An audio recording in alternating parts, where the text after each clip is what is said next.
Nous devons aider le continent africain. To live with us, the European dream. Good friend of Taiwan.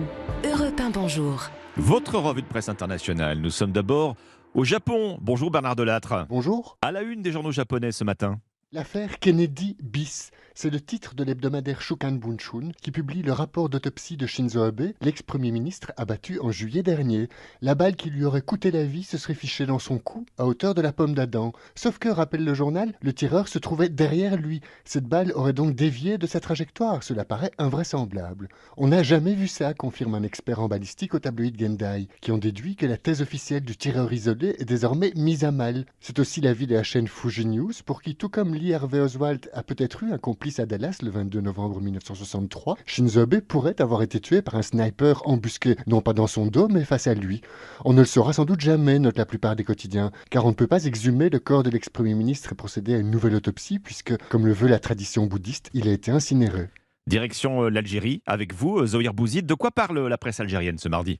Eh bien, de l'octroi par l'Algérie d'une enveloppe d'1 milliard de dollars pour des investissements en Afrique. Une première relevée par Algérie Echo. Le site d'information précise que cette annonce a été faite par le président Tebboune qui assistait au 37e sommet de l'Union africaine. L'Algérie confirme sa générosité légendaire, titre pour sa part l'Expression, ou encore 1 milliard pour l'Afrique, met en une le jeune indépendant. Pour les journaux algériens, cette annonce marque le retour concret de l'influence algérienne sur le continent africain, à travers des actions directes et une implication dans des projets économiques.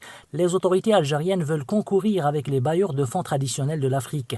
Moins d'intervention et plus de coopération intra-africaine, ce sont les ambitions affichées par Alger. Surtout que les finances de l'État sont au beau fixe grâce à une embellie des prix des hydrocarbures. Nous sommes enfin en Grèce avec vous, Clémentine Athanasiadis. De quoi est-il question ce matin dans la presse grecque ?